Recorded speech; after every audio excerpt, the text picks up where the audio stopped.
Halo, Assalamualaikum warahmatullahi wabarakatuh. Kami mahasiswa dari Universitas Muhammadiyah Kupang, program studi akuntansi semester 4 kelas D. Video ini dibuat untuk memenuhi ujian akhir semester untuk mata kuliah aplikasi keuangan menengah 2 dengan dosen pengampu dan Tasari SD S Tom M AK CPA.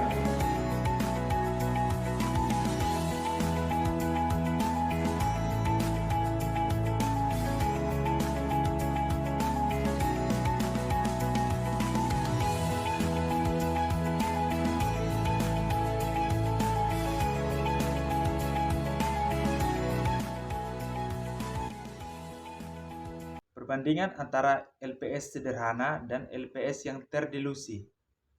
Struktur modal perusahaan dikatakan 1. Sederhana jika hanya ada saham biasa atau tidak ada saham biasa yang berpotensial mengurangi LPS saham biasa. Yang kedua, kompleks. Jika termasuk sekuritas yang dapat menimbulkan pengurangan terhadap LPS saham biasa. Yang berikut, LPS pada struktur modal sederhana. LPS dasar dihitung dengan membagi laba atau rugi bersih yang tersedia bagi pemegang saham biasa atau laba bersih residual dengan jumlah rata-rata tertimbang saham biasa yang beredar dalam satu periode. Yang berikut, LPS pada struktur modal sederhana. Laba bersih residual sama dengan laba bersih dikurangi dividen saham preferen. Dividen saham preferen meliputi A. Jumlah dividen dari saham preferen atau bukan kumulatif yang diumumkan bagi periode bersangkutan. B. Jumlah dividen preferen kumulatif yang terakumulasi bagi periode yang bersangkutan, baik dividen tersebut sudah atau belum diumumkan. C. Jumlah dividen saham preferen kumulatif untuk periode bersangkutan tidak mencakup dividen saham utama kumulatif periode lalu meskipun dividen tersebut diumumkan atau dibayar dalam periode kini. Jumlah rata-rata tertimbang saham beredar. Yang pertama, perusahaan harus melakukan pembobotan jumlah saham beredar berdasarkan bagian periode saham tersebut beredar. Jumlah rata-rata tertimbang saham biasa yang beredar mengalihkan jumlah saham yang beredar selama jangka waktu tertentu dengan faktor pembobotan waktu. Faktor pembobotan waktu jumlahnya hari beredarnya sekelompok saham yang dibandingkan dengan jumlah hari dalam satu periode. Saham biasa dianggap sebagai saham beredar ketika yang pertama, saham biasa yang diterbitkan melalui penjualan dengan kas diperhitungkan saat kas sudah diterima. Yang kedua, saham biasa yang diterbitkan atas reventasi sukarela dan dari dividen saham biasa atau saham utama diperhitungkan sejak tanggal pembayaran dividen. Yang ketiga, saham biasa yang diterbitkan sebagai hasil dari konversi instrumen utama, misalnya obligasi konversi, diperhitungkan sejak tanggal utang tidak lagi berbunga. Yang keempat, saham biasa yang diterbitkan sebagai pengganti bunga atau pokok bagi instrumen keuangan lain diperhitungkan sejak tanggal utang tidak lagi berbunga. Yang terakhir, saham biasa dianggap sebagai saham beredar ketika saham biasa yang diterbitkan dalam rangka penyelesaian utang perusahaan diperhitungkan sejak tanggal penyelesaian tersebut. Yang kedua, saham biasa yang diterbitkan sebagai pembayaran atas perolehan aset bukan kas diperhitungkan sejak tanggal perolehan tersebut diakui. Dan yang ketiga, saham biasa yang diterbitkan sebagai pembayaran atas jasa kepada perusahaan perhitungan sejak jasa yang bersangkutan diterima perusahaan. Jumlah rata-rata tertimbang saham beredar atau kasus dividen saham dan pemecahan saham.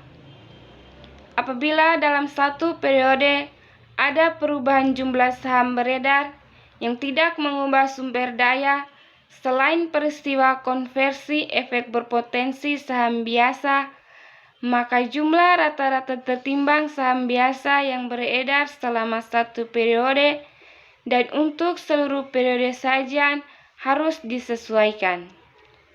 Contoh yang pertama, kapitalisasi laba atau dividen saham dan kapitalisasi agio saham yang dikenal sebagai penerbitan saham bonus. Yang kedua, unsur bonus dalam penerbitan saham lainnya. Yang ketiga, pemecahan saham atau stock split. Dan yang keempat, penggabungan saham atau consolidation of stock atau reverse of stock split. Dividen saham dan pemecahan saham dianggap telah beredar sejak awal tahun, sehingga diperlukan penyesuaian atas transaksi saham sebelumnya. Dividen saham atau pemecahan saham yang terjadi setelah akhir tahun, tetapi sebelum perusahaan menerbitkan laporan keuangan, tetap dilakukan penyesuaian pada tahun tersebut dan tahun sebelumnya jika ada informasi pembanding. Pengurangan ekuitas akibat penggunaan opsi dan waran. Menggunakan metode saham treasury dengan asumsi 1. Diskonversi pada saat penerbitan opsi atau waran. Yang kedua, perusahaan penerbitan saham tambahan agar dapat membeli kembali saham untuk opsi atau waran. Rumus perhitungan saham beredar tambahan yaitu jumlah saham tambahan harga pasar dikurangi harga opsi per harga pasar kali jumlah opsi. Yang kedua, sekuritas antidilutif. Di dalam perhitungan LPS, perusahaan perlu memisahkan sekuritas yang secara individual benar-benar dilutif dengan yang antidilutif. Yang kedua, efek berpotensi saham biasa dianggap dilutif jika menurunkan laba bersih per saham dari operasi normal berkelanjutan. Yang ketiga, untuk menentukan efek dilutif digunakan laba bersih dari operasi normal dikurangi dividen saham preferen atau operasi tidak dilanjutkan dikeluarkan. Yang keempat, efek berpotensi saham biasa bersifat anti-dilutif jika meningkatkan LPS dari operasi normal yang berkelanjutan atau menurunkan rugi per saham dari operasi normal yang berkelanjutan. Struktur modal kompleks sekuritas antidilutif. 1. Perusahaan harus mengeluarkan sekuritas yang antidilutif dan tidak boleh menggunakannya untuk menutupi sekuritas yang dilutif. 2. Utang yang dapat dikonversi menjadi antidilutif jika persentase tambahan income dari beban bunga setelah pajak lebih besar daripada persentase tambahan saham jika utang dikonversi. 3. Opsi atau waran menjadi antidilutif jika harga penggunaan opsi atau waran lebih besar daripada harga pasar. 4.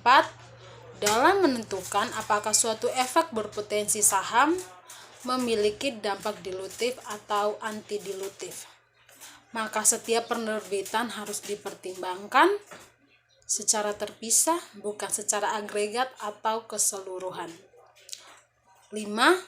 Urutan dalam mempertimbangkan efek berpotensi saham biasa dapat mempengaruhi keputusan apakah efek tersebut digolongkan dilutif atau tidak.